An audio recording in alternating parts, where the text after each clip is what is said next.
everybody, welcome to a new episode of the Hemmings Hot Rod Barbecue Podcast. On this episode, we are talking about building a custom car and the pitfalls of why you might want to rethink it, and then the upsides of, well, what the cool outcome could be if you do it right. Now, I'm obviously here with Mr. Ryan Douthit of Driving Sports TV.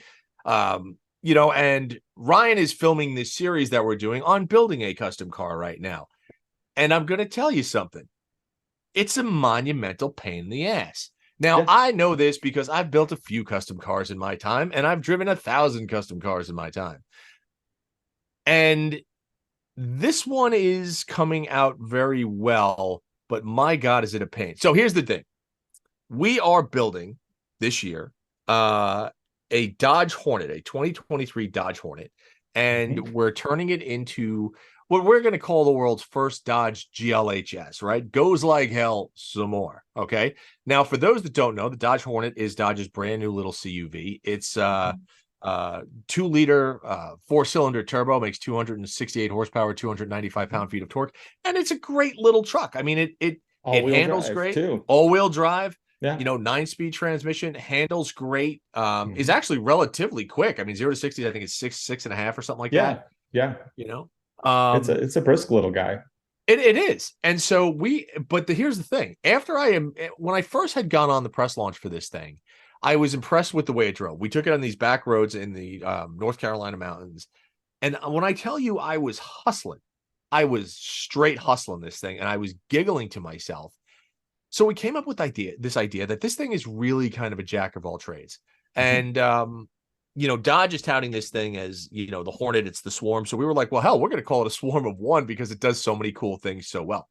And we said, okay, well, let's build one, right? Yeah. So the way that this works is like, we spoke to the guys at Dodge and said, okay, this is what we want to do. They said, okay, that's great. We got our Hornet and now we're doing it. Now, from a visual perspective, this is where the customization comes in. Because what we're doing... Before we get into the visual customization, can we just take a small step back into the fact that the Hornet is not based on any vehicle that... So many Dodges have been around forever. I mean, you take a Challenger and you want to customize a Challenger, you slap a wide body on it, you tinker with the engine, which millions of people have done. It's a known chart. What we're dealing with here, for those who are unaware, the Hornet is... the Hornet, and it is also sold as an Alfa Romeo, but basically it's it's a Dodge. It looks like a Dodge, but there's no other Dodges like it. So we're starting with a blank slate here. Right, exactly. So I think, but here's the thing, it does have that Dodge DNA when you look at it, right? Because you look at the front end and you go immediately, you think, well, hell, there's a lot of Charger in there. There's a lot of Durango in there, right? And then you look down the flanks and you say, okay, well, I could kind of see where they're going with this. And the cool part is Dodge took a lot of cues from their turbo cars of the past, right? If you think back to when they did like the Neons and the Calibers and the Stealths and stuff like that, then the Omnis and things like that. They had some really kind of little firecracker cars, and that's what I owned a Neon for a few months back when they were brand new in I think 1998 or something like that. That was 150 horsepower. You couldn't get anything else with that much horsepower at that time, that dollar figure. Right. So we started looking at this thing and said, well, how can we make this thing more aggressive? And what we did was, we'll lay out the formula for you.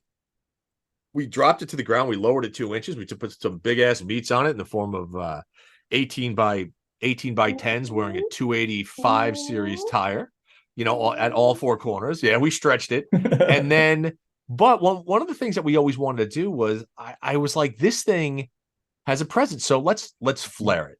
Let's make some new body. Let's make a body kit for it. Now, like Ryan said, none exist.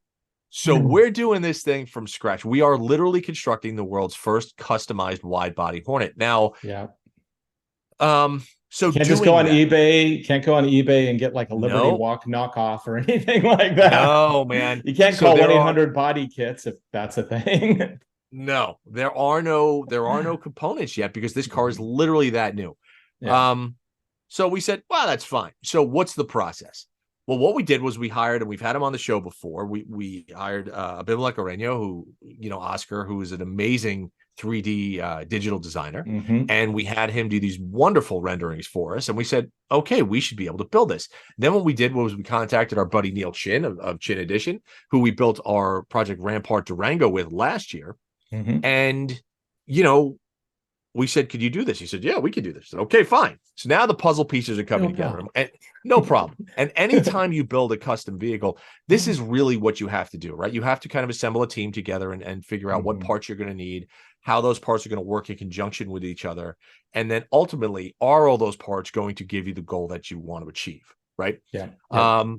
So Oscar did these beautiful renderings, and we said, okay, we could do this. Now, since these parts don't exist, we're literally making them from scratch. So to do this, we have a fabricator that Neil has on the East Coast that we flew into Southern Mhm. California, and watching the process of him absolutely sculpting these flares from scratch was like the only thing I can imagine is it's like going to a design studio in the 60s, 70s, or probably even today, where they're Mhm. sculpting these car models out of clay, because that's I, literally what he did. I would go back even further, because even though there's the clay process, there's the whole metalworking process. Mm. And to me, it really seemed like, medieval knight armoring, because he's like sculpting things like you would, like, breastplates and all that kind of stuff. Right. But it's for a car. But Right. yeah, to take a small step back here, there are so many ways that you can do wide body kits these days. You can do 3D print them. You can, build them out of fiberglass. You can build, again, mail order, whatever. But on this project, it's like, well, what is the highest level of craftsmanship that we can get Yeah. out of this type of a project? And then there's Alex. Yeah. So Alex came in and we sat with him. We started talking. We said, okay, well, what's the process? And Alex works on every type of vintage Ferrari and Yeah. Porsche and everything you can imagine and all high end stuff. But in talking to him, it was really interesting to say, you know what, it's metal. And the beauty of metal is that you can stretch metal, you can shrink metal, you can cut metal, you can mold metal. And Mhm. so when he started to kind of develop these things, and I'm going to go to the fender flares because it was really interesting watching him do this. Everything was sculpted in clay. And he literally started in the same way that you would make anything out of clay. You say, okay, this is what I want. And he put his shape down and he smoothed it and kind of Cut it and then cut cut it it and and then smoothed it. sliced it And and sanded it and then looked yep, at it and then sanded it some more. yep. And Definitely then got then the visuals. he got the visual, got the shape down. And then on Mhm. top of that shape, he overlaid this beautiful, I don't know what kind of material it was, to make a pattern. And then from that pattern, he was able to cut out from, flat Mhm. sheet steel, these plates to which he then took over to an English wheel and a cutter and everything.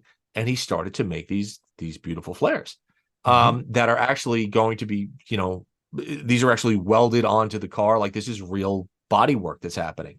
Mhm. Now, why are we using this example? Now, I've seen a lot of times you'll see cars from kind of the 60s and the 70s, custom cars, and Mhm. you'll see them with flares and you'll see them with an extra tail light, or you might see the antenna Frenched into the bodywork or an exhaust coming out the side where it was never meant to come out of. Um, the amount, the sheer amount of work that goes into customizing a vehicle's body that has not been touched before, whereby the car hasn't been 3D scanned or anything like that and is really Yep. just be done by eye, is amazing. And the fact that, we were talking to him about, okay, well, how long does it take you to do just one flare? Mhm. One flare on each side. And he said 40 hours. 40 hours. And 40 hours, that's laying the pattern out in Yep. clay, Yep. laying the material over it, getting your actual pattern out, putting it on a flat sheet of steel, Mhm. cutting it out, English wheeling it, pounding it with a hand. It's and Ryan and I are down there because we're filming this and we're looking at him and we're like, is this enjoyable for you? Like, because I'm looking at this thing like, as the enthusiast, we see the finished result, Yeah. right? But we going through the process and watching the process, it's so arduous and so, and it takes so much patience. But in talking to Alex, he's looking at us like, well, no, this is just what it takes to do. It's just this Mhm. amount of time and this amount of patience. but the level of skill and And this craftsmanship amount of sleep and then no sleep is pretty astonishing. But it always takes me back to when people say, I'm going to build a custom car. I'm like, do you really know what you're getting into? Yeah. Yeah. Now, the easy thing here would have been just to do engine modifications. I filmed a ton of car Yeah. builds, and obviously doing a performance build has its own set of parameters and problems. Sure. But when you start getting into aesthetic changes of this level of significance, those are the things that are like, okay, so let's just say you screw up your turbo kit and then you bring your car to SEMA show. You see a turbo, you're like, it's fine. You know, nobody's gonna like test you 0 to 60 right there. But if you screw up the flares, like everybody's gonna be like, bro, what's with that thing? Yeah, exactly. So everybody has an opinion on design. Not everybody has an opinion on what purported exists under the hood of a vehicle. And so like here, you're kind of really kicking things up next level with this type of a project. And filming it is interesting because I've never been through this whole process with this style of build before, where he's pounding out the metal and doing the clay. So we start shooting, and I think we probably have about 40 hours worth of just clay work in slow motion because it was so awesome to watch. We're just like filming and filming and filming. And then we're like, oh my God, we're going to have to edit like 100 hours of slow motion clay. And then we're like, so it's so easy to overshoot these things. But, you know, each stage takes so long and is so methodical. And normally, like in my mind, you would have a different person for each stage of this. You would have one person that does clay, next person does metal, another person does finishing. But with Alex, he's all that one person. Oh, he's all in. Which is, I mean, that's pretty amazing. I actually, like my son is interested in engineering, and I've been sending him photos, you know, from this, showing like, look at this, what this guy's doing with metal. Look what this guy's doing with clay. And he's fascinated by it. He's like, that's a thing? People do that in 2023? Well, it's a thing that's going away. We were kind of talking, you know, we always, you know, every now and then we'll touch on kind of the vocational side of the hobby, right? About the doing, you know, mechanics and suspension and body work and sculpting and things like that. And it is something where you really have to want to do this. But then there's also the financial part of this thing, right? So, I mean, just if you just, let's, for argument's sake, boom, boom, you know, you look at the cost of this thing, of what it would cost if you would have taken it to a shop, right? Let's just say your labor rate's $100 an hour, 40 hours per side. That's $4,000. You know what I mean? It's and that's before cost of metals, which are very that's high before cost. That's having your own machine shop available, right? That's 14 or that's $8,000 per size, 16,000. You're talking almost 16 grand just to get the flares. You haven't painted them yet. Yeah. So pro tip, kids, you want a good paying job. You want a good paying job. Do this. Yeah. So is it time consuming? Absolutely. But the reason I think that if you do a vehicle like this and you want to get into custom stuff, you have to understand what the possible cost could be, right? Because as Ryan mentioned earlier, if the parts don't exist, meaning you don't go on eBay and buy a body kit, or you don't take off from one car and put onto another car, and you build these out of scratch, that's coach building. That's what that is.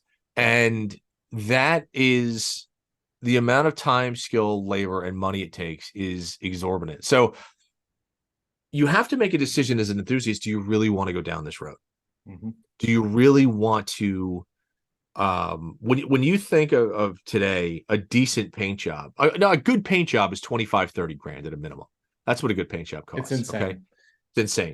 And the pitfalls along the way of doing a project like this as well, too. I mean, he's literally cutting out fenders, like the quarter panels of this brand new car were sliced open. Oh yeah. And because basically metal. For those who don't know, he actually first he designs so the metal's placed on top so he can get the form, and then he cuts along so that the two will join up perfectly smooth. And then he does some I don't know if it's Bondo or something, but some kind of a layering of other stuff to kind of get it that ultra smooth so you don't see the seam at all. So it's a lot can go wrong there, and you need a lot of experience and practice to be able to do that, which is that's the refinement is mind-blowing. I know I Well, to keep make using that word, but no, but I think you're 100% right. It's yeah. this is not something where when you do custom vehicles like this, I got news, never going back to stock. You know what I mean? Never ever going back to stock because you can't, right? The amount of time, the amount of effort that it would take to do that, and this goes with custom vehicles, is a very, very difficult thing. And we see a lot of custom cars come out. There are some amazing fabricators out there. Amazing. You've got Ring Brothers, you got Strope, you got Roadster Shop, you've got all these super high-end builders that are building these amazing looking vehicles. Yep. And then you see the price, and they're like, 700,000, a million, And 1.2, 1.4. you see somebody pound out metal by hand, and you're kind of like, Huh. okay, I can see Okay, that I can see. But before it was like, what? No, but if you've never seen it done in real time, you go, "Oh, that's an absurd price." But then once you see it, you go, I get it. Like I totally get it. With that said, if you are one of those individuals that is doing well and you want to build yourself a custom vehicle and you want to take it to the level of some of these amazing coach builders out there, you can't ever, ever, ever, ever, ever look at something like this that you're going to make any money on it. These are projects that are 100% passion driven, that are individualistic in their nature, because they're your vision, not somebody else's, but your vision coming to life. Right. And so you have to be willing that if you're going down this road, will the project always have some value? Sure, but don't ever think it's going to increase, and don't ever think you're going to get your money back on it, right? Understand that you are executing on something that makes you giggle and that makes you smile, but that's it. But I would throw also that throw cost out there, away. yeah, aside from also shoveling like a whole dump truck of money to do a build like this, the other thing that you have to consider is if you're doing it yourself, you got to be realistic with the time and like with the schedule that you're allocating, because you don't want to rush your builder. But on the other hand, having a hard stop is a good thing too, because some of these builders can get distracted with other projects. Yeah. But have a finish, but you got to be able to like not rush them so that, again, they're not sleeping, that kind of stuff, to get it done. Now, this is a video production we're on, so we have a very tight schedule, of course, which is I can't wait to see what this one turns out like when we're done. It'll be I think a lot of people, it's going to turn a lot of heads, that's for sure.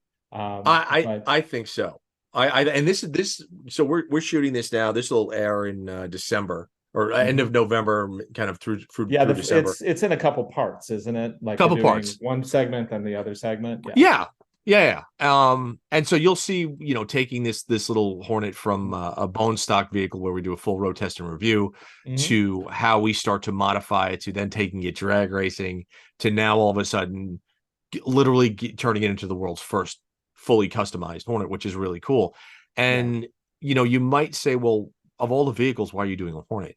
And here's the thing. When you have to look at this as straight up hot rodding. You have to look at this as, every person that ever modified a Honda Civic, every Dodge Neon owner that ever modified their vehicle, every owner that took a hammer to it because they had a vision of making it into something that expanded the appeal of what you think a certain vehicle might be. That's literally why we're doing this, because you see the potential in something and you're like, I can pull something else out of it as well.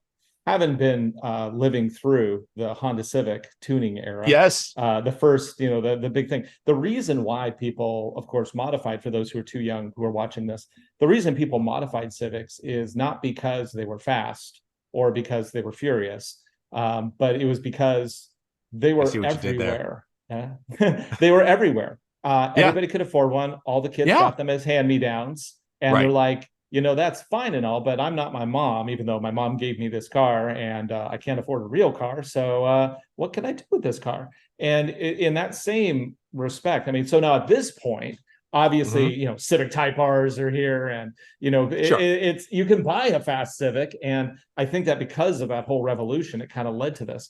But now you have, what is the most common car these days? It is the humble crossover. So that's right. The fact that this one is turbocharged and all-wheel drive is something I would have killed for back in the 90s. Totally. Yeah. So it already starts fast, but you still end up with that same kind of, the same thing that happened in the tuner era in the the tuner era in the 80s, which also happened with the build. Well, I don't know what you would call it. Like, I don't want to say the muscle car era, but what led to the muscle car era back in like the 60s. Oh, sure. It's like people basically hot rodding up what was the most common cars. Now, granted, there's no Hornets out there, but that whole segment is ripe for people to start doing stuff with. And in fact, if you go to like, the Japanese car shows and stuff, you're seeing people hot rod things like, Honda CRVs now. And totally. Basically take anything that there are a million of on the street and people are modifying them. So I think that it really also plays into that newer generation idea of take something that most people aren't even going to notice and make them notice it. I agree. I think that's really fun, actually, because it's relatable, but it's also like, you did what? Well, I think that's very, very true. And I like the fact that like everybody out there who watches the video series is going to be able to see every step that we took and how incremental it was. So like the first thing we did was all we did was simply drop it. And we went from, and again, we went through 3 different sets of wheels on this car, right? The first set was the stock wheel, which was like a 20x8. The second set, we actually went down to an 18-inch wheel. Yeah, bigger sidewall. Look good. Bigger sidewall. And then we dropped it 2 inches. And just a small thing, like a set of springs and a different set of wheels, you look at it and you go, oh, wait a minute. This is getting good, right? Like you can see in your head how the vision starts to come together. Yeah. And then we said, okay, well, we got the other wheels. We put this beautiful set of Motegi's on there, and it's again, we went wider. We went to an 20x10. And then you start to look at it and you go, oh Jesus, now it really has a personality. Yeah. And so you just start to keep going down this rabbit hole of customization. Well, one thing I think that people will notice about this build is that when they see the final product, it's, even though it's going to be wild, it doesn't look like it was done by some tuner kid in a garage. I mean, no. And by what I mean by that is it looks like where you can look at it and go, because Dodge obviously has lots of wide body additions, right? Sure. You should be able to look at this and go, is that a Dodge Hornet wide body? Yeah, like, is that a factory? Is that a factory thing? Because that's all metal on the corners, and that it looks big and it looks bold, but it's subtle enough where you're like, could be a production car. And I think that hopefully Dodge looks at it too and goes, that could be a production car. We should probably build this. We should build it. Yeah, I mean that's the cool. That's one of the best parts about Musto edition. Yeah, it's one of the cool parts about working in this industry is we're presented with opportunities like this, where we can, and the manufacturers really enjoy it too, because from a manufacturer perspective, what you have to remember is that anytime a car comes out, they are so hamstrung by CAFE regulations and things like that they have to meet budget, crash safety rules and regulations and things like that. That for them to go crazy and build things is a very, very difficult process. Yeah. So when they have somebody who can take their kind of car and play with it, they don't discourage that. They like to see it because it gives the designers ideas whereby. Trust me when I tell you, every designer out there who ever thought of who worked on this little Hornet or whatever worked on any car they've ever worked on wanted to take it further. Mm-hmm. They wanted to make it their own and put this much more aggression into it or this much more elegance into it or however it was. But a lot of times vehicles unfortunately go through death by committee, and that's a problem. But when they see the aftermarket doing it, when they see customizers doing it, all of a sudden now there's a build case for it. And they say, look at the response to this vehicle that was built by such and such. Maybe we should think about doing that. I mean, that's kind of how like the wide body Chargers and Challengers came about. Yeah. Customizers started doing it, as soon as the first ones came out, and everybody went, oh shit, that looks pretty good. Yeah. Now we just stuff 1,000 horsepower engine in it. Yeah. So, but going back to the whole customizable thing, if you guys are, if everyone out there is thinking about doing this, you really have to make your plan, and you need to say, okay, this is the vehicle that I'm going to do. this is the outcome that I want with, throughout Mm-hmm. this vision. More importantly, this is the budget that I have. Yeah. Because I'm going to tell you something. Any budget that you think you have for doing a custom vehicle, what I want you to do is double it. Yeah. And I think that everyone listening who has been down this road will agree with me. You need to double it. So if you think a car is going to cost you 50 grand to build, and take a month, drop another nickel on that, because I got news. That ain't happening, Also, So, there's also the one thing of sketching to reality. Obviously, there's a lot of you can design, like we have these great 3D renders, but you gotta. And the nice thing about Oscar is he does keep in mind what is buildable and what is not. But when you're just sketching out ideas, you have to think about how's this going to attach to that, and that can be a massive potential issue. This Hornet, for example, has parking sensors on it. It has a spoiler, and it has what is the car going to do if we sever those parking sensor connections? Right. Is it going to go into complete limp mode because of that? Obviously we'll answer this in the final video, but it's things like that you have to consider, especially on modern cars, because they're so fully networked together that they don't like to have things modified that way. So you might need to move a sensor as opposed to deleting a sensor, for example. Correct. That's just stuff to keep in mind if you're doing it with a modern car. Now, obviously older cars, not as big of an issue because, well, you just don't. There's no tech problem. There's no tech at all. There's no tech. Go far enough back, and it doesn't really matter. It's all nuts and bolts. So I mean, that's the beauty of modifying older cars, right? You could literally cut the roof off, and you're pretty much fine. There are no sensors. There are no airbags, bumper sensors, or airbags, or anything like that. Because that's something that you do have to have keep in mind when you're doing a modern vehicle. That doesn't mean the cost is going to be any less, because the fact is you're still shaping, cutting, welding metal, right? If you do it like that. But just kind of listen to kind of what we said and take that to mind. Start slow. Don't think that you have to go out and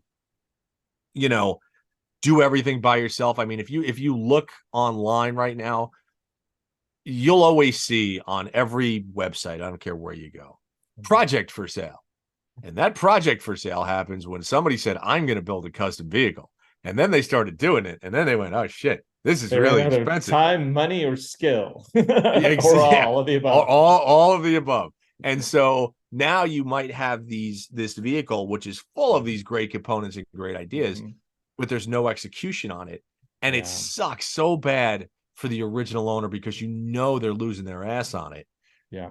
But if somebody has the skill to pick up this project and take it to the next level, then so be it. You could find some amazing deals out there, but you have to have the skill and the vision and the talent to be able to finish that product. So, like I always say, if you can do it, you buy the best that you can of a vehicle that's completely done. Do not try to build something that's 100% custom yourself unless you have the money, more importantly, the time. As for budget, whatever you think your calendar window is, double that. Right? So if you think it's going to be done, if you start something in 2024 and you think it's going to be done in 2025, it's not. It's going to be done in 2027. How's your Daytona, Mike? Exactly. But the cool part about the Daytona is that I've kept changing stuff, so that's nobody's fault. I mean, to be fair, it's easy to do though. That's 1000% on my shoulders, right? And here, okay, It's easy to do though when it's your project, isn't Ryan, it? You're like, what if we did this? That is a great point. That is an absolutely great point, because if you are building a vehicle and then you go back to your vehicle, your builder midway, and you go, hey, I think I want to change this, and he's like, well, that totally strays from what we talked about. Now I have to change this, and this. I got news. That's on you, not on the builder. And so, right. So so my car, that's 100% on me, because I'm like, let's do this, let's do that. Whatever the case is. And it adds time to the calendar. Yeah. But again, it's a rabbit hole that you go down, because, a lot can change in a year. A lot can change in 2 years. Trends change, tastes change, technology changes.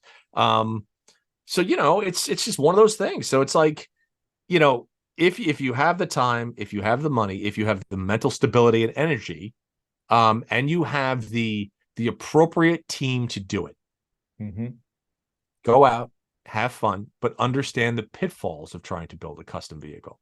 Right. And if you're young, this is a great opportunity to make really good money and play with some really nice cars. If you want to like become somebody who does bespoke coach work, the world needs that. Without question. Whether there's dude, that's what Alex 10 was saying. guys in the US that can do that now, like from stem to stern.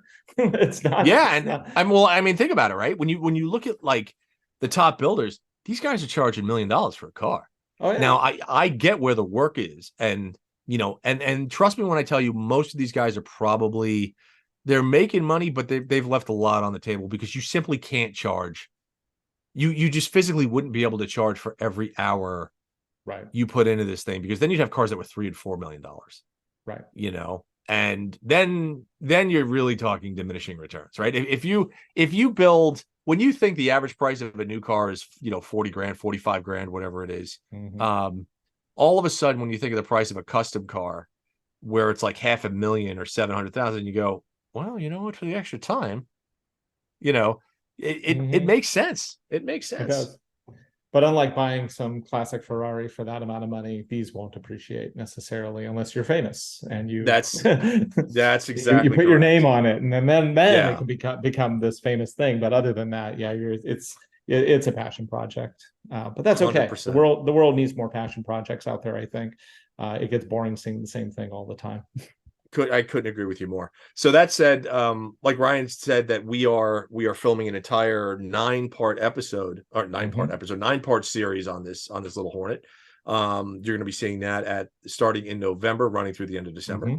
And we take it from a bone stock little, great little CUV all the way to a full on straight up custom that you're going to see tooling around for the next year on racetracks and on streets and everything else. So we're looking to have a lot of fun with this car. Yeah, it's going to be really fun when it's done. Yeah. So can I drive it? A little bit. Of course you can drive it. Yeah, of course, absolutely. That said, this is a shorter episode of the podcast, but we just wanted to touch on kind of the whole classic, or not classic, but the customizable car scene. And here's the other part. Obviously, if you're looking for a classic or collectible, you got to go to Hemmings. You got to check out our classifieds, our auction, our make offer pages. Not only do we have 25, 30,000 cars there at any given time, there are a lot of projects there, a lot of things that you can pick up for not a lot of money and make them into your vision. So don't let that slide. Look at those and check them out. Great opportunities. Good opportunity. So Ryan, as always, great to see you. Everybody go check out Driving Sports TV. Ryan's reviews on everything off-road, SUV, CUV, pickup trucks and that. One of the best reviewers online today. Thank you. Absolutely. And that's it. We'll see you. We'll see you next time on the Hot Rod Barbecue. See you next time. Thanks. Later. Thanks for listening, folks. And again, please subscribe to the Hot Rod Barbecue podcast. If you're on Spotify, check us out there. Subscribe to it on iTunes. And if you are going to go to YouTube, make sure you go to the Hot Rod Barbecue podcast and hit that subscribe button, and we'll come to you every week.